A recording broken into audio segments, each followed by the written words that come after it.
नमस्कार दोस्तों, मैं सन्नी हिंदुस्तानी आप सभी का ऑनलाइन क्लास एसके स्टडी में स्वागत करते हैं। तो चलिए, ये जो मैथ का प्रैक्टिस सेट 2 है, इससे पहले प्रैक्टिस सेट 1 बता दिए। मोस्ट इम्पोर्टेंट है, पूरा क्लास देखिए और अच्छे से समझिए, ठीक है।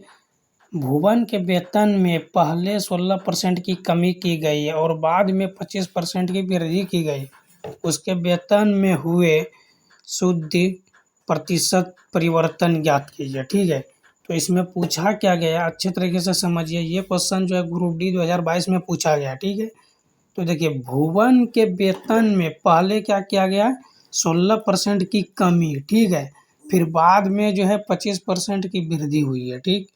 तो यहाँ पे देखिए, उसके बाद जो है वेतन में शुद्धिकरण जो है शुद्ध प्रतिशत क्या होगा, ठीक। तो यहाँ पे 16% का मतलब अगर परसेंट निकालते हैं तो ये 4/25 होता है, ठीक है। तो सबसे पहले देखिए, यहाँ पे ये जो है लॉजिक आपको बताया, 16% की क्या हो रहा है, कमी हो रही है। फिर यहाँ पे 25% की वृद्धि हो रही है, ठीक है।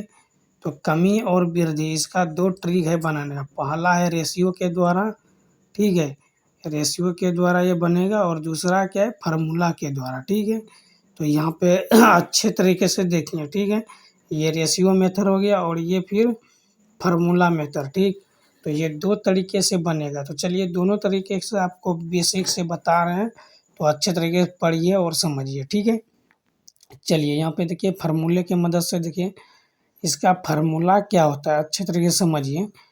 कोई भी देखिए, यहाँ पे कोई भी चीज़, जैसे मान के चलिए वेतन है या कोई भी भवन या कोई भी कुछ भी, मतलब सामान अगर दिया हुआ रहेगा, कमी या वृद्धि उसमें होता है। जब एक बार कमी और एक बार वृद्धि होता है, तो इसके लिए देखिए यहाँ पे क्या फार्मूला, मान के चलिए ये जो है, ठीक है, ये भुवन है, ठीक। और ये इसका वेतन कुछ भी मान लेते हैं, ABCD, ठीक है। तो ए मान लेते हैं, ठीक है।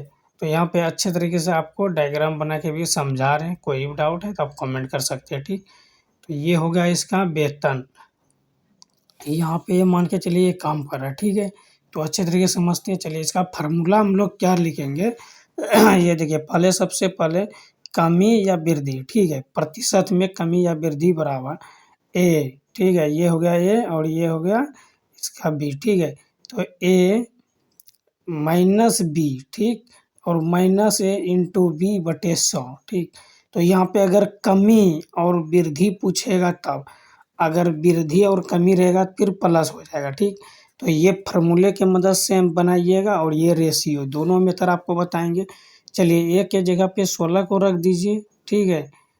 या फिर ए के जगह 25 को रख दीजिए, ठीक। क्योंकि यहाँ पे वृद्धि हो रहा है, तो वृद्धि में ए हो गया बड़ी संख्या और 16 बी हो गया, तो इसको माइनस कर देंगे। तो 25 गुना 16, तो 25 चौके 100, 4 चौके 16, ठीक है। ये भी कट गया। तो यहाँ पे देखिए अच्छे तरीके से 16 और 4 कितना हो गया, 20, ठीक है। तो ये 5% हो गया, ठीक। ये फार्मूले की मदद से ये 5% हो गया, आपका बिल्कुल राइट आंसर हो गया, ठीक है। तो ये क्या 5% क्या हो गया, ये वृद्धि हो गया, ठीक है। क्योंकि बड़ी संख्या यहाँ पे माइनस में संख्या नहीं आ रहा है, इसीलिए। अगर माइनस में संख्या आता है तो यहाँ पे कमी होता है, ठीक है। तो यहाँ 5% की वृद्धि हो रही है। चलिए, अब रेशियो के द्वारा हम लोग ज्ञात करते हैं। यहाँ पे देखिए 16% की कमी हो रही है ना, तो यहाँ पे अगर 16% की अगर हम परसेंट निकालते हैं, 4/25 हो रहा है। और माइनस कमी है तो माइनस ऊपर होगा, तो 25, और 25 में 4 को माइनस करेंगे 21, ठीक है। तो यहाँ पे 25% की अगर हम बात करते हैं तो 1/4 हो रहा है, यहाँ पे वृद्धि हो रहा है। तो यहाँ पे देखिए, यहाँ पे 4 है और 1 प्लस करेंगे तो ये 5 हो जाएगा। तो ये क्या है, अगर मान के चलिए कोई भी सामान को इसको गुना कर देते हैं, 25 चौके 100, और ये हो गया 105, ठीक है। कोई भी सामान को अगर हम 100 रुपये में खरीद रहे हैं और 105 में बिक्री कर रहे हैं, तो हमको क्या हो रहा है, तो यहाँ पे 5% की वृद्धि हो रही है, ठीक है।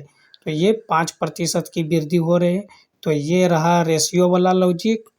तो रेशियो वाला लॉजिक से भी आप लोग समझ गए होंगे 5% की वृद्धि। तो ये आपका राइट आंसर हो गया। तो आपको कौन सा ट्रिक समझ में आया, आप कमेंट कीजिएगा, और कौन सा ट्रिक फॉलो करना चाहते हैं तो आप अपने हिसाब से फॉलो कीजिए, ठीक है। दोनों ट्रिक से क्वेश्चन आसानी से बन जाएगा। तो आशा करते हैं ये क्वेश्चन आपको अच्छे तरीके से समझ में आ गया होगा। अगर इस क्वेश्चन में आपको कोई भी डाउट है तो आप कमेंट कर सकते हैं, ठीक है। और लाइक कर दीजिए अगर समझ में आ गया है तो ठीक है। चलिए क्वेश्चन नंबर देखिए दूसरा। एक शॉपिंग मॉल में किसी वस्तु की लागत में 10% की वृद्धि की गई और फिर इसे 10% कम कर दिया गया था। कुल प्रतिशत वृद्धि या कमी कितनी है? ठीक है। तो सबसे पहले यहाँ पे देखिए आपको बताएं, जब प्रतिशत में वृद्धि या कमी रहे तो यहाँ पे फार्मूला क्या लगेगा? ठीक है। तो यहाँ पे क्या है फार्मूला? पहले वृद्धि है उसके बाद कमी है। ठीक है। तो ये जो है इसका ये जो है ये फार्मूले के मदद से आप लोग जो आपका आंसर होगा आप लोग कमेंट कीजिएगा। ये HW रहा। अब आप लोग को हम लोग रेशियो मेथड से बता देते हैं। ठीक है। तो 10% का मतलब होता है 1/10। अगर परसेंट इसको निकालते हैं, पहले यहाँ पे वृद्धि हो रहा है तो कोई भी सामान अगर हम 10 रुपये में खरीद रहे हैं, 1 रुपये में अगर इसको बेच रहे, टोटल कितना रुपया लागत हुआ? 11 रुपया। ठीक है। यहाँ पे देखिए ठीक उसी प्रकार यहाँ पे 10% की कमी हो रही है तो यहाँ पे -1/10 होगा। परसेंट का तो अगर 10% का निकालना है तो 1/10 होगा। तो यहाँ पे देखिए -1/10 होगा। ठीक। तो यहाँ पे 10 हो गया। कोई भी सामान 1 रुपये में अगर हम बेचते हैं 9 रुपया का नुकसान हो रहा है। तो यहाँ पे देखिए कोई भी सामान अगर हम 10 रुपये में खरीद रहे हैं और 99 रुपये में हम बेच रहे हैं तो कितने का नुकसान हो रहा है? तो 1 रुपये का। ठीक है। तो यहाँ पे 1% की कमी हो रही है। क्या हो रही है? 1% की कमी। ठीक है। तो 1% की कमी किस ऑप्शन में? ऑप्शन सी आपका बिल्कुल सही जवाब। तो उम्मीद करते हैं मेरे प्यारे दोस्तों ये क्वेश्चन आपको समझ में आ गया होगा और ये फार्मूले की मदद से आंसर आपका क्या आएगा आप लोग कमेंट अवश्य कीजिएगा, ताकि हम लोग को भी पता चले आपको अच्छे तरीके से समझ में आ गया है। ठीक है। और अगर समझ में आ गया अच्छे तरीके से तो लाइक भी कर दिया कीजिए, क्योंकि आप लोग लाइक करते हैं हम लोग को भी मोटिवेट मिलता है। हाँ, आप लोग को अच्छे तरीके से समझ में आ गया। हम लोग जो मेहनत करते हैं ये सही सफल हो गया। ठीक है। तो चलिए देखिए क्वेश्चन नंबर ये जो है 9 देखिए। ठीक है। एक वस्तु की कीमत 25% घट जाती है। ठीक है। मूल कीमत को बनाए रखने के लिए नई कीमत को कितना बढ़ाना होगा?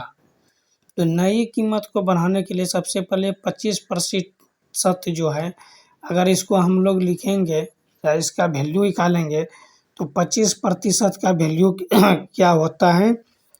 तो यहाँ पे अगर 25 गुना 100 कर देंगे या यहाँ पे अगर डायरेक्ट हम लिख सकते हैं तो 25% का 1/4 हो जाएगा मान। ठीक है। तो यहाँ पे घट रही है तो माइनस के चिन्ह आएगा। ठीक है। चिन्ह बोलिए साइन बोलिए कोई दिक्कत नहीं है। तो माइनस का साइन जब आएगा और फिर अगर हम नई संख्या बनाएंगे तो यहाँ पे देखिए कोई भी सामान को अगर हम 4 रुपये में खरीदते हैं 1 रुपये में बेच रहे हैं तो 3 रुपये की वृद्धि हो रहा है तो 1/3 होगा। ठीक है। तो अगर इसका हम प्रतिशत निकालते हैं, क्योंकि यहाँ पे प्रतिशत पूछा गया है, तो अगर 1/3 का हम प्रतिशत निकालेंगे तो 1/3 गुना 100 कर देंगे। ठीक है। तो यहाँ पे हो जाएगा 100/3%। ठीक है। तो ये आपका बिल्कुल राइट आंसर हो गया। किस ऑप्शन में है? तो ऑप्शन डी में है। ठीक है। तो ये क्वेश्चन 2018 में पूछा गया क्वेश्चन है और ये मोस्ट इम्पोर्टेंट है। ऐसा नहीं कि हम अगर प्रैक्टिस सेट ग्रुप डी का करा रहे हैं या NTPC का बता रहे हैं तो ये अदर एग्जाम में नहीं आएगा। ऐसा कम्पिटिटिव एग्जाम में नहीं होता है। ठीक है। अगर ये क्वेश्चन ग्रुप डी में पूछा है तो SSC में भी पूछ सकता है, इसका कोई गारंटी नहीं है। ठीक है। तो चलिए अच्छे तरीके से समझ गए होंगे। देखिए क्वेश्चन नंबर 10 देखिए, यदि एक भिन्न y/x के अंश में 12% की वृद्धि और इसके हर में 2% की कमी होने पर उस भिन्न का मान 6/7 हो जाता है, तो मूल्य भिन्न ज्ञात कीजिए। ठीक है। तो सबसे पहले y/x हम लोग लिख देंगे। उसके बाद अंश, अंश मतलब क्या होता है? ऊपर होता है अंश।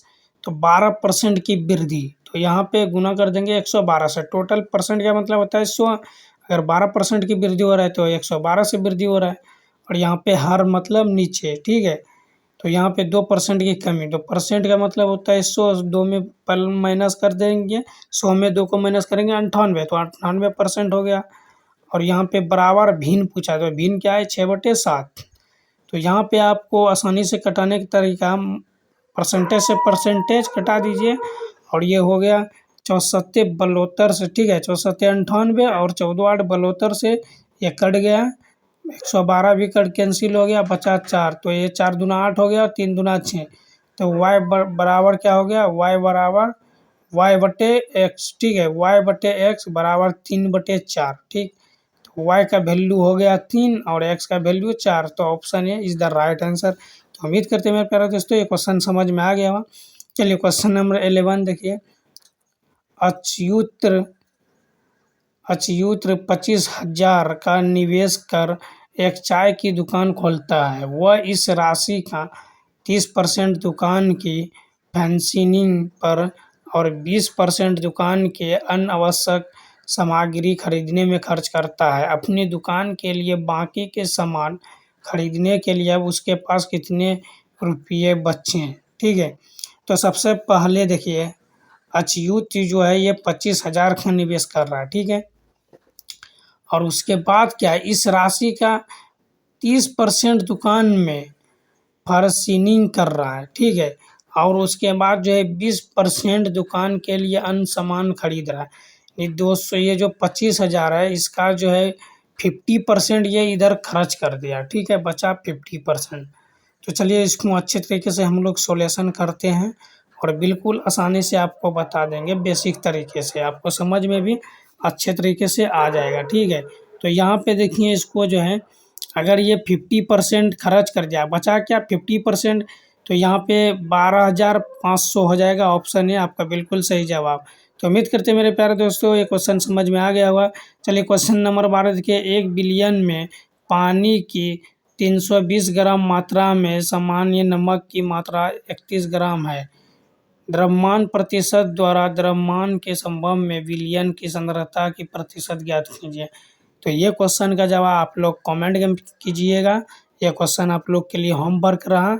तो आज का क्लास कैसा लगा आप लोग कमेंट कीजिएगा। अगर अच्छा लगा तो लाइक शेयर कमेंट कर दीजिए और हमारे चैनल पर पहली बार है चैनल को सब्सक्राइब कर दीजिए। मिलते हैं फिर नेक्स्ट वीडियो में, तब तक के लिए जय हिंद जय भारत।